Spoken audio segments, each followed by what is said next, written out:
you're foolish to think that you're the smartest person in the room. I love not being the smartest person in the room. There's a spotlight effect that we all have on us, thinking that we're the center of the world. Don't listen to understand, they listen to reply. I lived in a major room in Mira. When I originally decided to move to Dubai, I got there and I started crying. We generate more leads per listing than any other company in Dubai.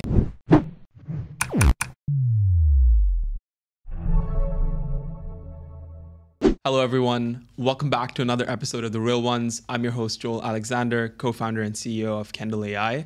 Today I'm joined by the one and only Marc Bellamy, founding partner at Williams International Real Estate. Welcome to the podcast. That's it. Well, thank you. Thank you for having me. Of course. Look, I've been following all of the lovely YouTube material you guys have put out, all the banter. I've got all of it on lockdown, and I'm excited to dive into everything that you and Matt and all these people have spoken about. And I really want to understand how you're approaching the Dubai market sort of differently than everyone else. But before we get all serious, right? Okay, yeah. Let's talk about 7-year-old Marc, right? Okay. What did 7-year-old Marc want to do? Was it like I woke up and was like, I want to do real estate? Yeah, no, probably not real estate. I mean, at 7, 8, 9, 10, probably didn't really know what I wanted to do. Yeah. I think at that young age, maybe probably around 10 or 11 years old, I knew I wanted to, even at that age, I knew I wanted to, have plenty of money. Yeah. I grew up where my mum moved away when I was 9. So I grew up with my dad, living together, and he worked really, really hard. So he would sometimes leave the house at 7 o'clock in the morning before I got up, and come home. I'd either go around a mate's house or after school, or I'd go straight home, and he would come home sort of 8, 9 o'clock. So worked really, really hard. I think that's where I probably get the work ethic from. But I wanted to make good money, but having seen my dad work so hard, 42 years, 12-hour days, I knew I wanted what he had in terms of, having a nice house and a nice car and stuff, but I didn't want to give all of my time, for that. I didn't want to work 12 hours a day for all of my life, kind of thing. So yeah, he wanted the nice things, wanted to make money. Probably didn't know he wanted to be in real estate until maybe 16, when my mum was selling her house and the estate agent would send the buyer straight round to the house, wouldn't do the viewing. And for whatever reason, I decided to show the buyers round at 16 for our own house. Obviously didn't know what I was doing then, but we sold it in the end, so it must have worked. But my mum said to me at 16, she said, "You'd make a good estate agent." And I said, "Oh no, I don't want to do that." That was my initial thought. I don't know. I guess I didn't know anything about the job. And I think 17 years old, I got a job in a florist, and also at Thorpe Park, in Surrey. For context, Thorpe Park is a carnival kind of vibe. Yeah, like adventure park. Amusement park. Wild body. Yeah, exactly. And I got sacked. From that job when I was 18 for health and safety reasons. Oh my God. And the next day, one of my best mates actually left the job when I left. He was only there because I was there, having a bit of fun. And the next day, I printed off my CVs, put on my dad's suit, and started handing out CVs to estate agents in person. And a couple of companies come back and said, let's have an interview, and I managed to get the job. But one of the pull factors, my mum had mentioned it a couple of times about being an estate agent then. One of the other pull factors was I had a friend who recently got a job as an estate agent, and they had a BMW 1 Series as a company car. Let's go. And I liked that. Yeah, and I just seemed to get on with the job from there. Yeah, and then the Foxtons guys have the minis, so you're just like, what's up with real estate agents and cars, Exactly. Well, they actually, the company that I joined, I got a BMW 1 Series, and I wasn't doing very well when I first joined. I was 18. I was useless at the job. Terrible.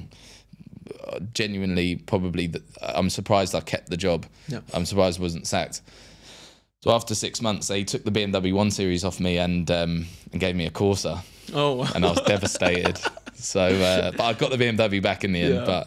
But yeah, that was the pull, and that's why I got into real estate. And I think I could never, and I never have done, obviously since I was 18. I don't think I could ever do a job now where it wasn't at least partly commission based, something to work towards. I don't know how I would feel about working very hard, working 9-hour days, 10-hour days, and at the end of the month getting paid exactly the same.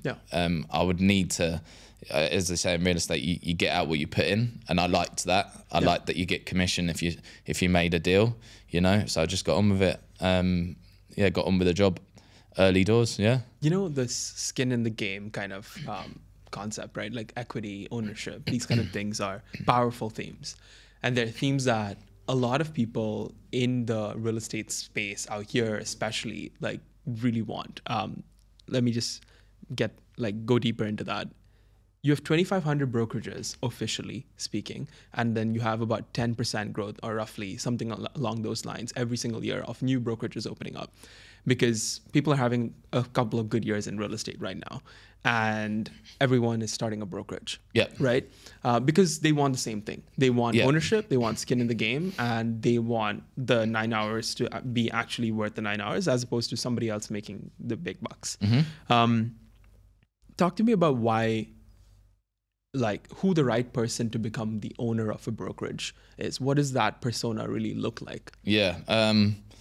I've got probably a different view to most people, but from my own experience, and to be fair, when I set up Williams International, it's worth pointing out that I didn't know it was going to be a proper company, shall we say. I set it up, originally my first thought was to not have anywhere to be and not have a boss telling me where I need to be and how many holidays I could take off. That was the first thing, a bit of flexibility in my work. And also to keep 100% of my own deals, right? I wouldn't have to split it with a company 50-50, I keep 100%. But when we set up the company, a few friends wanted to join, and then we had a chat. Once we knew we had sort of 5-6 people coming, we knew this might actually go somewhere and be a thing. I wanted to be, I see it on LinkedIn a couple of times and it resonates with me, a post that says like, be the leader that you needed when you was a junior.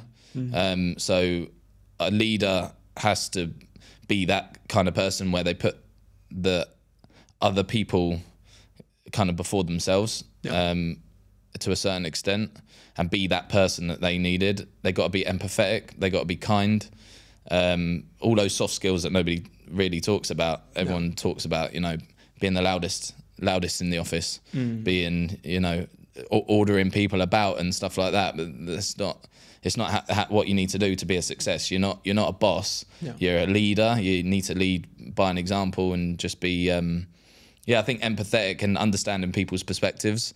When people come with a problem, you got to understand their point of view. And I think that's a big struggle in probably, you know, in my experience throughout my whole career. It's a big problem if there's a conversation between an owner or a manager and a broker, or colleague to colleague. I think sometimes people struggle to see the other perspective. They go into the conversation thinking, I'm right and I'm going to prove you wrong, and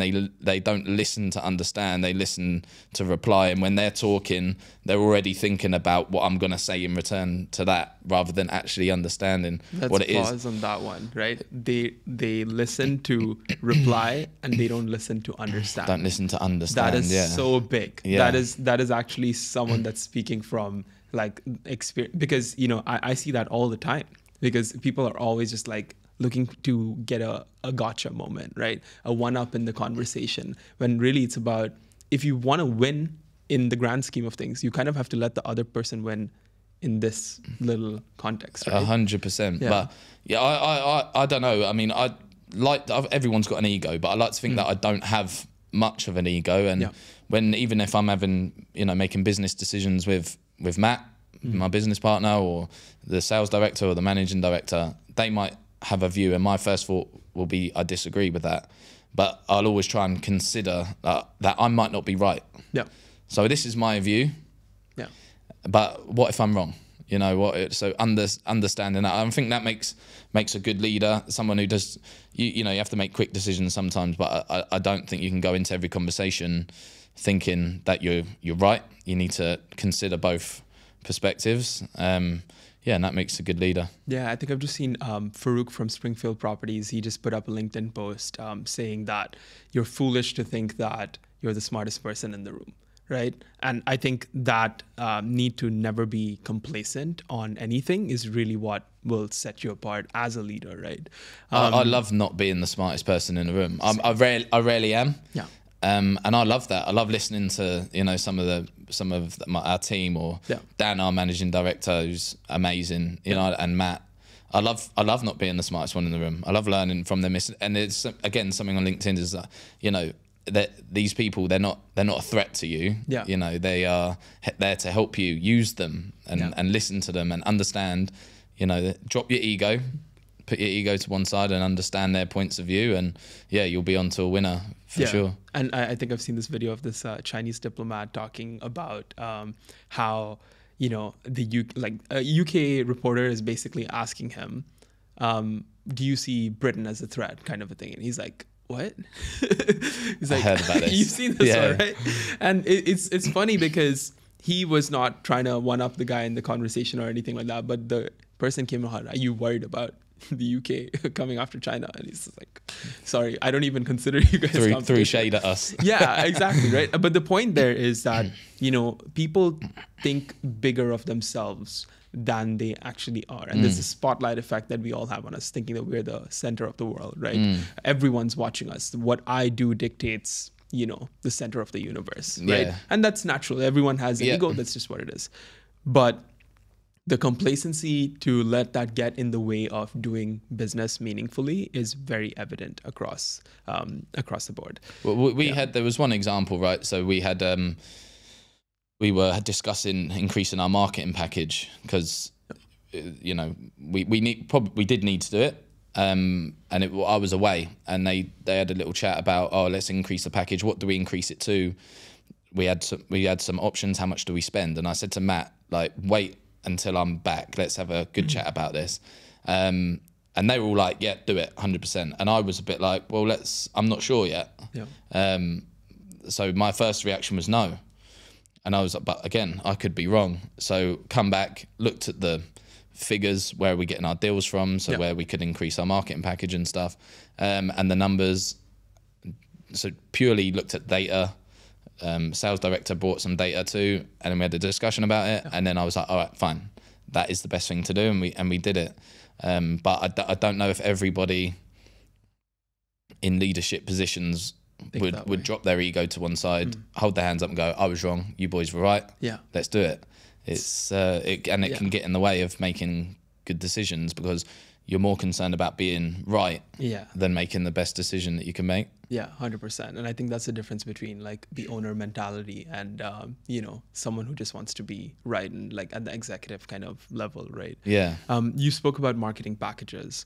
I'm guessing some of that includes portals and these kind of good things. Tell me about how you how you've seen business being sourced out here, and like everyone seems to have their own books and things like that, of course, and then you have a lot of leads that come in through portals and things like that. And I've seen you talk about social media and that piece as well on who should be using social media and who should not be. And in a world where the brokerage piece is becoming commoditized, where the broker is unfortunately there's so many out here. Like let's say the UK has 70,000 estate agents, I think, for 60 million people, something like that. I'll take your word for it. Yeah. Something. I've not counted them. But in Dubai, officially, I think we're at about between 12 and 14. Unofficially, we're obviously at a lot more. Yeah. And that's very scary because the unofficial number seems to be ballpark 50K or something like this, which is ridiculous for a 10 million population kind of a thing. So in a world where it's so noisy to be a real estate agent, how do you kind of set yourself apart? Is it the portals? Is it social media? What is it? I mean, when I was at my previous company, it took me, I think I originally went into leasing, but I didn't get, they had plenty of brokers. They had heavy marketing packages. I've not got a bad word to say about them, but, and they had a lot of brokers where you could do deals internally with the team. So if I got a property, there's so many different brokers with so many different clients. Gotcha. They're going to bring us a lot of clients that way from my colleagues that have had previous clients and clients that they're working with. But when we originally set up the company, obviously we didn't have that. We only had, you know, when we got started, 6-7 people, and we didn't have many clients. So we gave everyone a heavy marketing package on the portals. So Property Finder, Bayut, The Bizzle, and it worked, and we were getting a lot of leads. And the area that I did was Emirates Living, and we, after about 6 months of Williams International, we became the #1 lead generator on Property Finder in Emirates Living, and we've stayed up there. If we drop down to third, we're upset, but we've sort of stayed in #1, #2, and then we've emulated that in other communities, and that's just by, I mean, Property Finder, a large portion of our leads come from there, and what's called a premium listing, and also Bayut, and Bayut has picked up this year as well. So it's just about giving them a large marketing package and plenty of product, plenty of credits to use their product, and that gets you your leads. You've got to be on page 1. There's more to it than just that.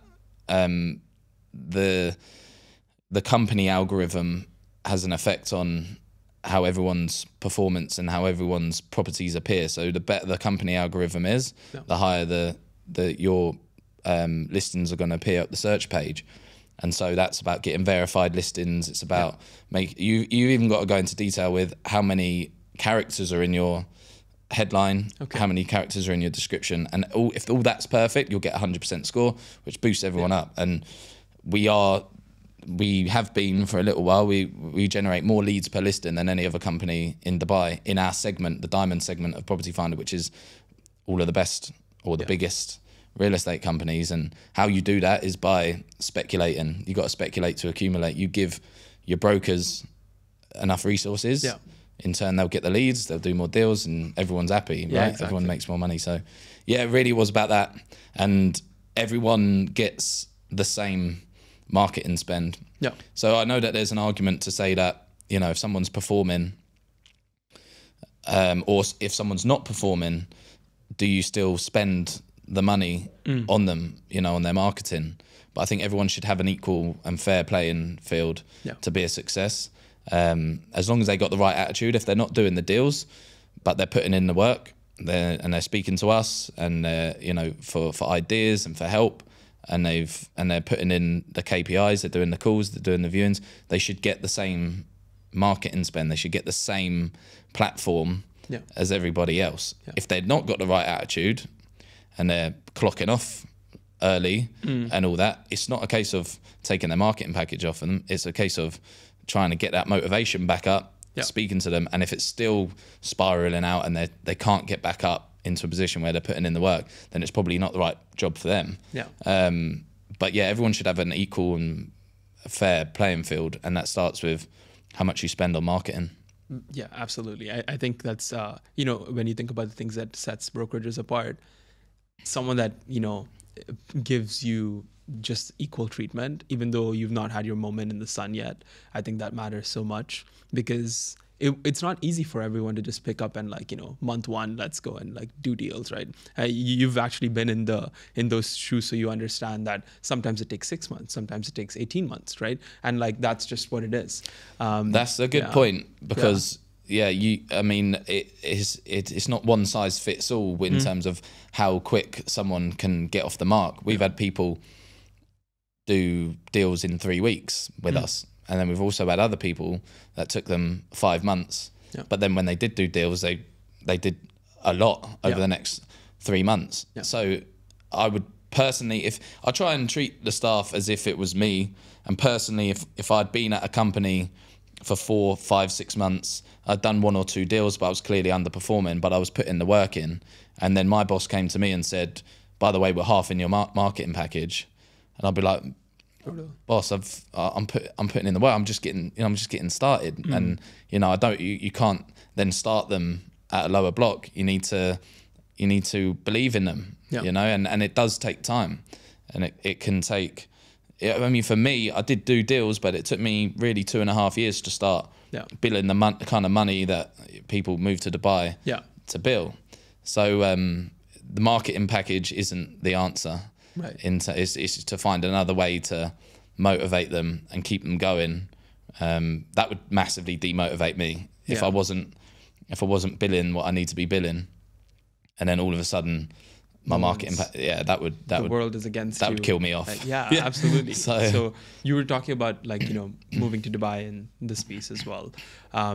What was that journey like for you? I know you've got I believe it was the Mira Villas. Am I getting that right? Yeah. Mira Villas. Okay, cool. So you got that story, and you've got the story of how you and Matt were sharing a room, I believe.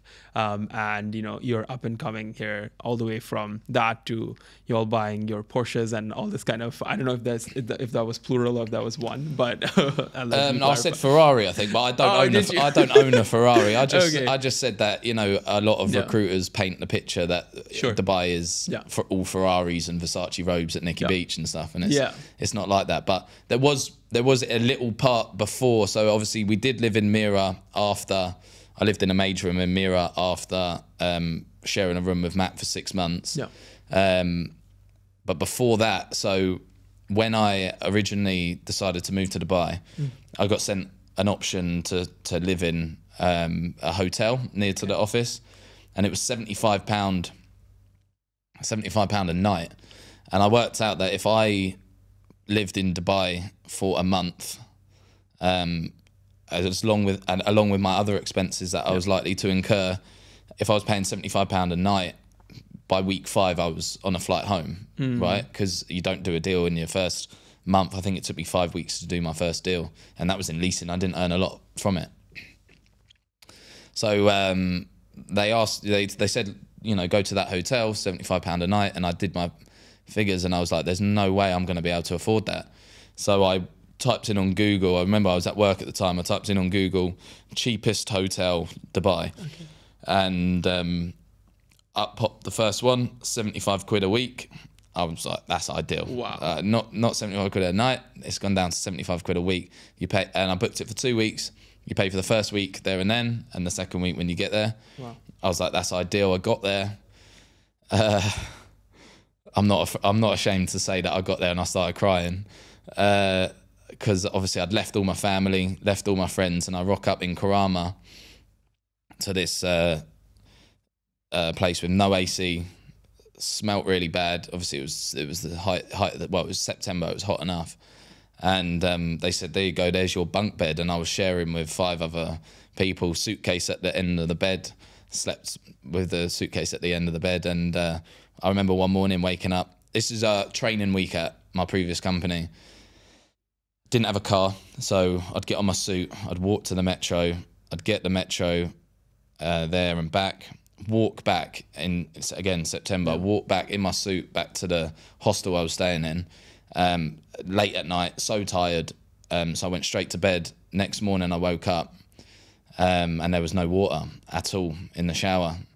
And I just had to get my suit back on, and I must have stunk that week or that day in training, because couldn't have a shower. And I remember thinking, I've got to get out of here as soon as possible. And that's when Matt was scrolling through the Bizzle for looking for places to stay. And obviously, again, don't have much money, so I said, why don't we share one? It'll be half the price. And originally he pied me off and was like, yeah, I'll let you know, mate, that kind of thing. I'll come back to you. Yeah. And 2 days later, he came back to me with his tail between his legs and and said, all right, let's have a look for some options. Because he realised at the time, I think they're probably similar prices now. They did drop a lot, but at the time it was like 6,000 dirhams to rent just a room in an apartment. And obviously we paid, I think we ended up paying 2,750 each for 6 months. So we halved our rent, which we both say if we didn't do that, we wouldn't be here now. We'd have run out of money easily. So I don't think many real estate agents have even been to Karama, first of all, right? You just know that a lot of their life is spent on Nikki Beach, etc., whatever. So it's interesting that you have. I grew up here, so I know that part of town. I grew up in Dubai and, Sharjah and mix of these places. So What is your go-to food spot there? Did you have one or not so much? Yeah, Ravi's. Let's go. Okay. And Pizza Hut. But Ravi's, oh my God, what was Ravi's? I can't remember how much I'd pay for dinner there, but I think it was like 20 dirhams or something for dinner, and you get loads. Yeah, exactly. So yeah, Ravi's, I think there was 2 or 3 around the corner. There was one, I think there was one near Pizza Hut. Yeah. So it was a toss-up between Pizza Hut and Ravi's most nights. Well, one of these days, whenever you guys are willing to re-explore Karama, let me know, and we'll go down. We'll go for a Ravi's. I mean, there's also other. Ravi's is great, but like at the same time, that area is like some of the best food in Dubai, pretty much. Yeah. And people assume you have to pay like 1,000 dirhams per person or something like that to eat well here, and it's just like not the case. You can get. Yeah, that's the thing, and I think obviously people that have never been to Dubai or they've only been on holiday, they say, oh my God, you know, Dubai is so expensive. Yeah. But you can live really, really cheap here. And I would always recommend that to a broker coming out. Find the cheapest place to stay, especially if you haven't got much money. It's different if you've got money. Yeah. Some people that have moved out here have got businesses in the UK that are making them money, so they can afford to buy a nice place, rent a nice place. But if you don't, if you're in a similar position to what I was 24, I had 6,000 quid. Go online and find the cheapest place that you can rent and rent that, and the cheapest car and rent that, and keep all your cost down. I'm surprised at how many people come out here with not a huge amount of money, and they're renting nice apartments, you know, apartments that I was renting after I'd been here for 3 or 4 years. Like, you know, I didn't have a bedroom until year 4. Like, I rented obviously I was on the hostel, shared a room, rented a maid's room, rented a study without a door, and then I got my bedroom. So yeah, I mean, it's just how much you want it, right? And you've got to do these things if you want it more than anything. Right. Plan B for me was to move back and live with my dad, and I would have been. Yeah, I like living with my dad, don't get me wrong. I think he was fed up with me, to be fair. But, you know, I'd have been 25, 26 years old, no money, living with my dad. And I just thought, that's not a plan B, right? So there I didn't have one. But I think some people might have it in their head, I can go back to England and get a job there, or I can do this, which is fine. You know, if you're happy, if you're not, you know, that bothered, if it doesn't work out, you have got a good plan B, you could move there or you get a salary job. Then fair enough, each to their own. But if you are like, this is it, I have to make this work, then you've got to keep your costs down as much as possible. So what has real estate enabled you to do? Because you said you wanted to make a lot of money, like growing up, and like real estate happened to be like kind of an enabling thing. You happen to be good at it and things like that. But what has it unlocked for you in life that you think, you know, has really like, you know, increase your standard of living by a lot? Or I mean, it can be anything, like it could just be just the mental freedom, but also like could be material. I think first of all, I've got there's a mad element of fulfillment when I look back. I don't look back at the journey as much as I probably should, but sometimes I reflect with my dad and I say something like, I'll remember when I went back recently and I said, remember when I was in that room packing up my suitcase, and now we sold a couple of places to footballers recently. So I said, you know, 8 years ago I was packing up my suitcase and that's all I had, and now I now own a company that sells houses to footballers. So it's fulfillment more than anything, is kind of like a buzz that I get for the journey because of how hard it was as well. I look back and look at 25-year-old Mark and I feel sorry for him, and I just want to, you know, I want to tell him it will be all right. You'll get there. Do you know what I mean? 'Cause obviously he had doubts. So more than anything, fulfillment, a bit of flexibility now in terms of like going away. Right. We're going to Vegas actually. We've got a work incentive. So the top earners from last year, 5 of the top earners were taken to Vegas. Okay. In 2 days. Yeah. Wow. That's gonna be fun. I caught you just at the right time. Yeah, exactly. So we're going to Vegas. It's nice to be able to go away, and there's a bit of a backstory behind that because, you know, what real estate in Dubai has enabled me to, when a friend asks me, do you want to come back to England for this weekend, or do you want to go to the football, or do you want to come to my wedding and my stag? I've got my best mate's getting married this year, and he wants me to go back to his wedding in England, like an official wedding. He wants me to go to a stag do, and he wants me to go to his wedding in Spain. And, you know, if you didn't have a bit of disposable income, it's very expensive to do. And I wouldn't have been able to do that years and years ago. I'd have had to pick and choose what I went to. So it's nice to be asked by friends, you know, do you want to do this?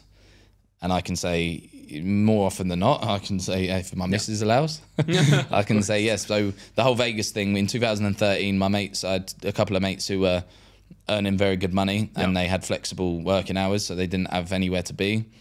We're only 21 at the time, and they said, you know, I think a month before they were going, we're going Vegas.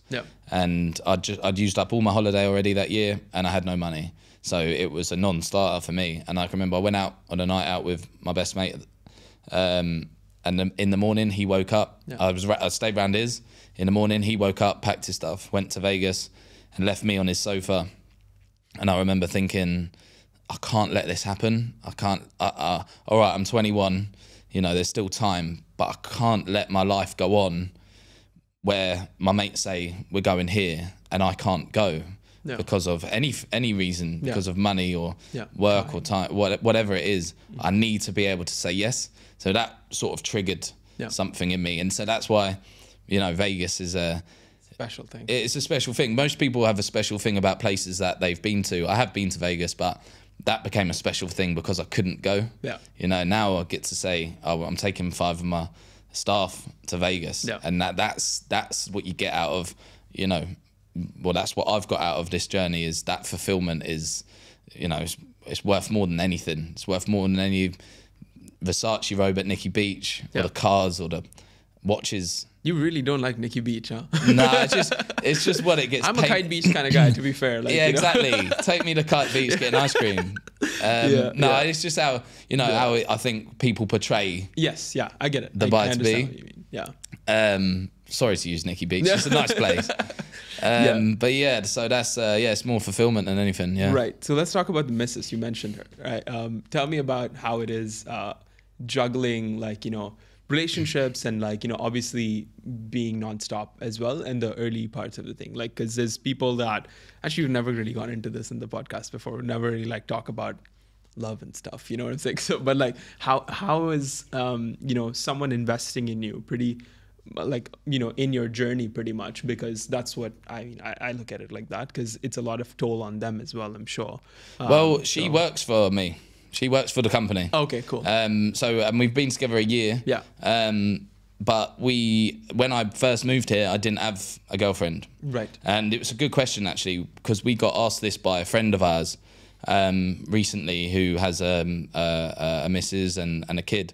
And his question, after we answered a few questions on our last podcast, was, do you think someone can move to Dubai with little to no experience in real estate, and move with a family, a wife and a kid, and excel in real estate, whilst also obviously keeping your relationships with your family?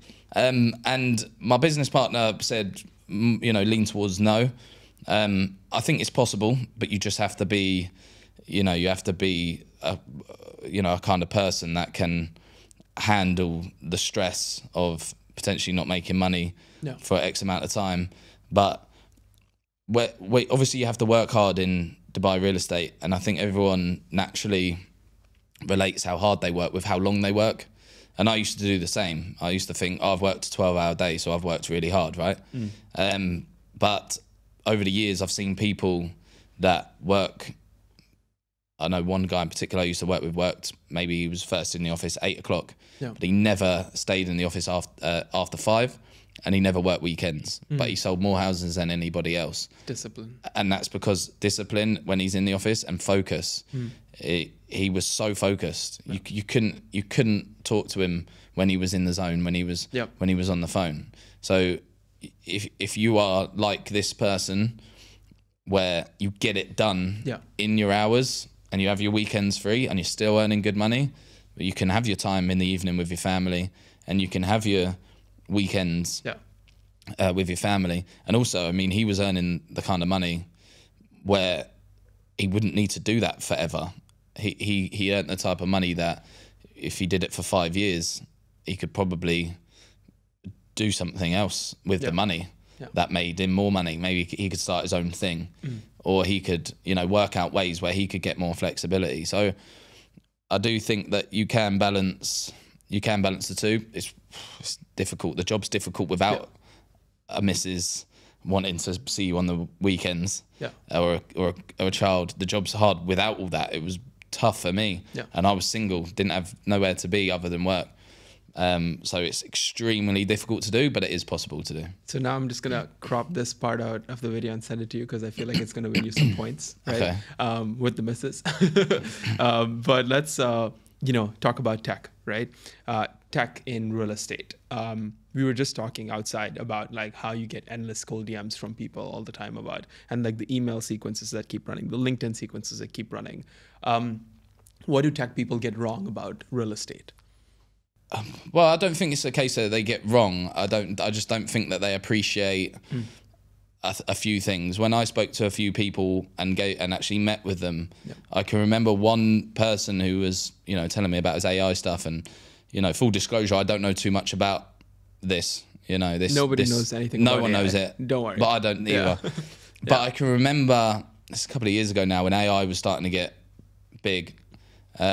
And ChatGPT and all that, you know, and I've always been kind of like not really that fussed about technology. Never really impressed me, you know, bar the standard stuff that you need in tech, need in real estate in terms of tech. I didn't want to dive too much into anything else. But when AI came out and, you know, people start talking about that, I thought this will be interesting and this will help real estate one day. I don't know if it's ready yet. I might be wrong, but when I met with someone, they told me that what they could do was something along the lines of when we get a lead come in, the AI chat bot, whatever, would register the buyer for me. Sure. You know, so it will answer, qualify the lead. Yeah.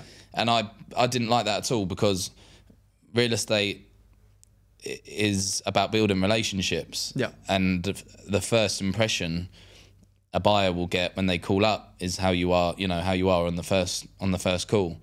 So the buyer needs a better experience than talking to a robot. For me, I wouldn't want to talk to a robot about my house purchase. You know, I'm spending a lot of money, and it could be an emotional decision. You know, if this is for my family, I don't want to be getting asked questions by a robot. I want to speak to someone who understands my situation. And then on the other side, the broker needs, you know, it's not just asking questions, it's getting a feel for a buyer, how serious they might be, you know, listening to what their requirements are, and then offering them other options, because 9 times out of 10, what a buyer inquires, well, 99 times out of 100, what a buyer inquires on, he doesn't end up buying, and he buys something completely different. You know, a buyer who we had a buyer recently who registered for the Palm, and then they bought in Mira. And okay, you could have the AI register them up to a certain point, and then you can call them. At least you've got some basic details. I get that, but really for me, it's a people industry, 100%. and I think that AI will help real estate in the future. I don't know what that is yet, and I've not been sold on it yet. I met a couple of people who kind of said similar things, and perhaps they've got something to say in return to what I'm saying. Maybe they could help me understand what they were saying more. But from that, I don't want AI talking to talking to clients. It's something in the back, in the background. That helps streamline processes. That helps the staff do their job better. 100%. But speaking to clients, no. Maybe one day they'll have robots doing our viewings for us. Maybe, but. But not for me. No, I get it. I understand where you're coming from. And I think the problem is that a lot of people build AI looking for problems, kind of a thing, as opposed to a problem that can be solved by AI. Finding a solution. And the issue is there's not enough conversations like this where I know what your problem is, right? Because why will a real estate agent ever sit down with a tech guy? For what? Like, there's literally no reason. like unless they're tech support for your office to come and fix your laptop. Exactly. Yeah. Like, otherwise there's no reason for them to chat. So there's a disconnect in the context of the tech being built for the space, not being built by people that understand the problems that people in the industry are facing. But rather it's like, okay, here's a vertical SaaS tool that I've built, right? Like that I'm going to go and shove into this industry because, it makes sense, right? Like real estate agents do X, Y, Z. Therefore, A, B, C should make sense. No, it's not. It's not like that. It's a people business. And it's anything but ABC, right? It's super complicated. And being able to understand the nuances and know, like you said, where AI can actually come in and sort of, benefit your firm and like increase productivity in a certain way, or like, help you do things in a more streamlined way, like you were talking about, sure, makes sense. But at the end of it, I think my personal goal, at least with this whole thing, is to ensure that agents are doing what they're best at doing, selling. They need to be in front of clients, building relationships, and they need to like understand the person, because that's not going away, right? Like, sure, an AI can show you the house or what, and by that I mean like a virtual showing, which is not AI, it's just normal virtual showings. You can literally send a video on WhatsApp, right? Whatever. But the point is meeting the client where they're at in whatever capacity that is. If it's tech that enables that, great. If it's you that enables that, then go and see them at their place, right? So whatever works in that context. So I think that's very interesting. Something I wanted to ask you was, what advice would you give your 21-year-old self? Good question. Don't worry as much. Yeah. That'd be the biggest one. Know that it will come and enjoy the journey. I think that looking back now, the fun is in obviously achievements, right? And everyone says it, enjoy the journey. And I did try, but sometimes you get highly strung on achieving what you want to achieve. So you're just solely focused on that. And at the time, when I was 21, it probably would have been, I want to earn £5,000 a month. Like that would be what it is. But then, you get to a state, it's always moving, and the goal's always moving. You've got to understand that it will always move. It will always move for me. It'll always be a next thing. Yeah. It's not anything other than I like to set a challenge, right? But I think just to make sure that you enjoy the journey and know that the fun is in the journey as well as the achievements. Yeah. I think I was, a little bit worried, a little bit apprehensive, and doubtful. Will it ever happen for me? Especially when I was 24 and I moved to Dubai. Yeah. I remember looking at the whiteboard of all the deals, and people were earning at the time, £10,000 a month, £15,000 a month. And I remember looking at that board and thinking, like, I didn't believe that it will happen for me. Almost, it was like, is that going to happen for me? But I was so strung up on making sure that was for me, that was going to be for me too, that I probably didn't enjoy it as much. Looking back, I'm thinking, God, why didn't you enjoy that as much? That was fun too. Yeah. But obviously when you're in the moment and you're just chasing, because at the time I was chasing enough money to pay bills. Yeah. That isn't fun, right? Yeah. Like, chasing enough money to make sure I've got rent for 2 months, 3 months. Course, and that went on for a while. But yeah, I think enjoy the process. Don't get too, hung up on the goal, because you're in the fun now. Yeah. No, I get that. And what would you kind of do differently to enjoy it more? Probably something along the lines of how I spoke to myself. It was always there was doubts there, and it made it a bit unenjoyable at times. The job sometimes a bit too stressed. Yeah. So I think probably easier to say in hindsight as the deals came and the company came, but I'd be telling myself, like, it's how you speak to yourself, right? How you deal with yourself. But telling myself to relax, trust the process and stuff. It's easy for me to say now, and I'm sure if 25-year-old Mark was sat here, he'll be going, enjoy myself. I don't know if I can pay rent in 2 months. How can I enjoy myself? There'll be two sides to it. But how you speak to yourself would probably be, and if you're genuinely working as hard as you know you can, then there should be no reason. In Dubai real estate, nobody fails that gives it 110% and is honest with how hard they work. Nobody has failed who has given it everything. No. People that I've seen, you fail when, you know, your head goes and you're in the office maybe, but your head's somewhere else. You're worried, and I never let it disrupt my work. My doubts, it spurred me on. So you shouldn't be what if you're in Dubai real estate and you're worried. You shouldn't be if you're giving it everything every single day. Maybe you can have one afternoon where you need to just reset and relax. And I did that. I went home sometimes at 2, 3 o'clock in the afternoon sometimes when it wasn't my day. And I made sure I got an early night and I was up early the next day. And you know, that it would never last more than that afternoon where I had off. So yeah, there's no need to, obviously, you know, you do have worries, but if you are giving it 110%, it will come. Again, it might take longer than for you than others, like it did me. And obviously you've got to think about your runway, how much money you got in the bank. But again, a day can change your life in Dubai real estate. I woke up poor one morning, and by the night when I got to sleep, I sold a house in Emirates Hills and did the biggest deal I've ever done at that time. 26 million. That was the biggest deal I've ever done. Good knowledge, that 26.5. I know my shit. Okay, that was the biggest deal, but this one was my first one in Emirates Hills. I sold it for 10.75. Okay. And I woke up that morning with not much money, and I went to bed having made 25,000 quid. So a day can change it. You've got to stay in the game. You never know how. There's a photo, isn't there, where 2 people are digging for gold. Yes, I've seen this. Yeah.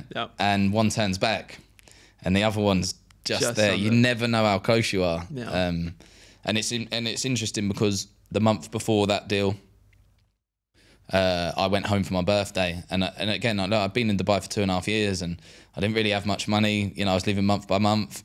When's this going to change? And I decided to give it like one last go. You know, that month in the February, I think, just before my birthday, I had 3 deals, all bubbling. Either agreed with the buyer and the seller, contract signed by one side. That would if all three deals came in, it would have been about 15,000 quid to me. And over the course of 7 days, they all fell through. So I'm going into my birthday back in England, having made no money in that February, not much money. And then in the March, when I was like, I need to give it one last go. I sold every deal that was bubbling, came in 4 deals, and total made 30,000 quid that next month. And if I had given up and, you know, stopped digging, then it would have never happened. So, you know, whenever you see a venture capital backed founder raise like several millions of dollars, they do the same thing. Like, it's the same process, you know, it's just like probably even the same people, to be fair, because they're all wealthy and this and that. But basically you're talking to them. It's an endless process. I remember having about 130 or 125 calls with investors, like when we were raising our round. And it was like, I think I had a close rate of like 33% or something like that. That was my, you know, best. In the end, we did all right. But it's hard because you're constantly hearing, no, I don't see it. Or no, it doesn't make sense for me right now. Or no, it doesn't align with our strategy. Or because there's the right people to talk to as well. And if you've spoken to the wrong person, then hearing that no is actually, you need to understand how to position the no in your mind. Is it no because what you're offering is shit? Or is it no because it doesn't make sense for them right now? Is it no because it's not the right audience you're selling to? And like, these are the things that I think when people hear no, they need to be able to attribute where that no goes and what you should internalize and what you should be like, that was out of my control, right? And I think a lot of people don't do that. You know, the thing is with that, I mean, that's a hard sell, right? Yeah. Whereas in Dubai real estate, if you're prospecting for, let's say you've got a buyer and he wants to buy a property in the Springs, like what I had, you know, you'd call the clients on the database who owned a property in the Springs. So it's kind of, you know, it's a little bit warmer. If they're thinking about selling their property, they're going to let you know. You just have to get to that person who is thinking about selling their property or is already selling their property. Anyone that's not selling their property, no, you know, not for me. Call me in a year or whatever, you know. But then for every no, it's cliche, and I have said this to a few people, but it was naturally what was in my head. For every no, you're closer to the yes. You know, for every call you make that says no, you're closer to that one person that goes, oh, you know what, I am actually thinking about selling. And then when obviously it's the buyer side, it's less sales. I mean, I interview a lot of people, and they tell me, you know, I ask why to buy real estate, and they'll say, oh, I think I'm really good at sales. And I think, yeah, obviously our job is selling something to someone, right? So it's sales. But when you get a lead from a buyer, you're not as much as salesman. You're kind of in customer services. You're not selling anything to them, because they have called you and they've told you that they want to buy something. Yeah. So you're not calling them up and going, oh, I've got this, you know, the cold calling and going, I'm selling this phone. Do you want to buy it? You know, and then they're not looking. They're telling you, I want to buy a house. I want to see this and this. And then it's your job is to be like, right, you know, find out enough information about them, about their life. Where do they work? Where do the kids go to school? How many bedrooms do they need? What size do they need? Do they like new? Do they like old? And once you, and they want to renovate. And once you establish that, you know, the information, and you get enough information, you can kind of dictate where your search goes. All right, you're looking in the Springs, but have you considered the lakes as well? Or have you considered Al Fajan? Maybe get a bit more for your money. You know, you said your school was around the corner. Maybe you should like go there, because buyers, like I said before, they a lot often they might think they know what they want, but they don't actually know what they want, and it takes the broker to figure it out with them. So it's not like sales. You're not like, I know it is sales, you know, you're selling something, but you're providing a service. You need to be providing the best possible service for this person. And when you do a good job, they're so appreciative. Oh, thank you for showing me this community, or thank you for telling me I could afford the next level up for just this amount extra in the bank or whatever. And then that's when you get your client referrals. You get the same client coming back to you. They refer their brother, they refer their friend. And that, so yeah, it's less of a salesy vibe as that is pitching to an investor who may or may not be ready to part with his money. He could be like, I'm not looking, I've just invested in this and this. I'm not looking anymore. And you're calling them up, trying to get them to part ways with their money. That isn't going to happen. With us, the seller might is already thinking about selling once you find that person, and the buyer's told you he's already buying. So it's not, you know, it's not a hard sell. It's soft sales, right? You know, there are a lot of similarities. It's not actually just like, you know, are they gonna? They've also got a fund cycle. Have they deployed all of their capital? They've told you they want to invest. Okay, so it's similar. Where they're not looking for a house. They're looking for a they're looking for a unicorn. Like exactly. So they have got. So they So it is similar. You've got to then, you know, it's still a hard sell. You got to pitch to them why they invest in your company. And not all the others that are claiming to be the next big thing. Exactly. As there's well. Thousands, right? Like literally. So, well, there you have it. You know, Marc just said, good salespeople know that sales is actually customer service and not sales, even though it is sales. That's pretty much it. But that's been this episode of The Real Ones. We're really like, I mean, I really enjoyed that conversation. I hope you did too. Yeah, I did, mate. Yeah, thank you for thank you for inviting me. Appreciate it. Of course. So if you're watching this, don't forget to subscribe and stay tuned for a bunch of other episodes we've got lined up with some phenomenal guests still to come. And we'll see you in the next one.